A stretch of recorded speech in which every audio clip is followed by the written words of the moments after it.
টি-20 Asia cup 2025 জমে গিয়েছে। 4টি দল খেলা হবে এবারে, মানে এবারে খেলাটা জমবে।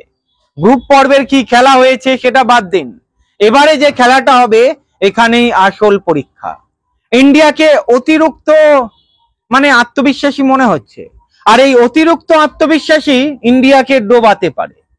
বাংলাদেশ এবারে দারুণ ভাবে কামব্যাক করবে, মিলিয়ে নেবেন আপনারা। অলরেডি বাংলাদেশ তিনবার এশিয়া কাপ ফাইনালে গিয়েও জিততে পারেনি, হেরে গিয়েছে। এবারে আরেকটা সুযোগ, লিটন কুমার দাসের নেতৃত্বে 2025 বাংলাদেশ কি এশিয়া কাপ দখল করতে পারবে? ইন্ডিয়ার মতো শক্তিশালী দলকে হারাতে পারবে?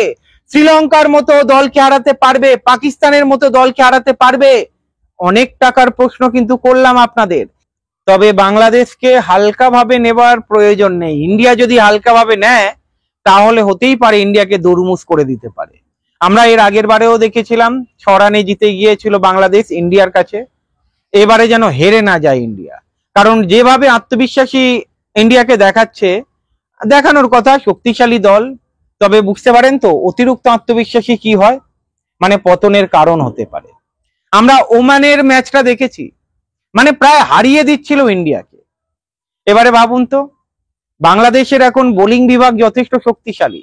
আমি বলবো ব্যাটিং বিভাগের ওপরে আরো কাজ করতে হবে। ইন্ডিয়ার বিরুদ্ধে প্রথম সারির ব্যাটসম্যানদের রান করতে হবে।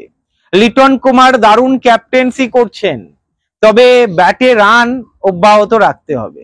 দেখা যাক কি হয়। তবে ওভারঅল বাংলাদেশের বোলিং নিয়ে কোনো কথা হবে না। বাংলাদেশের বোলিং বিভাগ খুব ভালো এবং লিটন কুমার দাস ভালোভাবে বাংলাদেশের বোলিং বিভাগকে ব্যবহার করছে। তবে ব্যাটিং নিয়ে আমার সন্দেহ রয়েছে।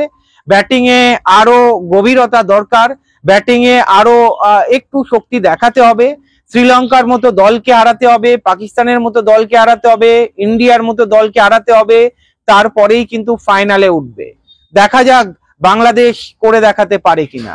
অনেকেই হয়তো বাংলাদেশের হয়ে বাজি ধরবে না, তবে আমি গতকালের ভিডিওতেই বলেছিলাম এবারে টি-20 এশিয়া কাপে ফাইনালে ইন্ডিয়া বনাম বাংলাদেশকে দেখা যেতে পারে। হ্যাঁ, শ্রীলঙ্কা শক্তিশালী। এবারে এশিয়া কাপে যদি দ্বিতীয় শক্তিশালী কোনো দল হয়ে থাকে, আমি অবশ্যই শ্রীলঙ্কাকে বাজি ধরবো। তবে বুঝতেই তো পারেন ক্রিকেটে অনেক রকম অনেক কিছু হতেই পারে। বাংলাদেশকে কেন ধরছি না? বাংলাদেশের হেরে গিয়েছে বলে নয়, বাংলাদেশের ব্যাটিং বিভাগ না, মানে কি বলবো, ভরসা হয় না।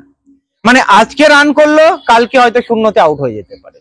ধারাবাহিকতার অভাব রয়েছে বাংলাদেশের ব্যাটিং বিভাগে। বোলিং বিভাগ যথেষ্ট ভালো, তবে আবার বলবো যে 4টি দল রয়েছে যথেষ্ট শক্তিশালী, যে কোনো দল ফাইনালে যেতে পারে।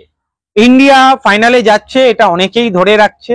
এরপরে দেখার বিষয় বাংলাদেশ, পাকিস্তান, শ্রীলঙ্কার মধ্যে কোন দল ফাইনালে যায়।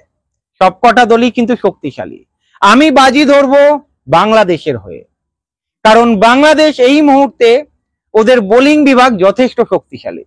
ইন্ডিয়ার মতোই শক্তিশালী, আমি যদি দেখি ইন্ডিয়ার মতোই শক্তিশালী। শ্রীলঙ্কাও নো ডাউট ভালো, পাকিস্তানের বোলিং বিভাগ ভালো, কিন্তু পাকিস্তানের ব্যাটিং লাইন আপে অনেক, মানে কি বলবো, অনেক নজর দিতে হবে। দেখা যাক, ক্রিকেটে তো অঘটন ঘটতেই পারে, তবে অঘটন হয়তো 2025-এ বাংলাদেশ ঘটিয়ে দিতে পারে। আপনাদের কি মনে হয় এই বিষয়ে কমেন্ট করে জানাবেন। ভালো থাকবেন।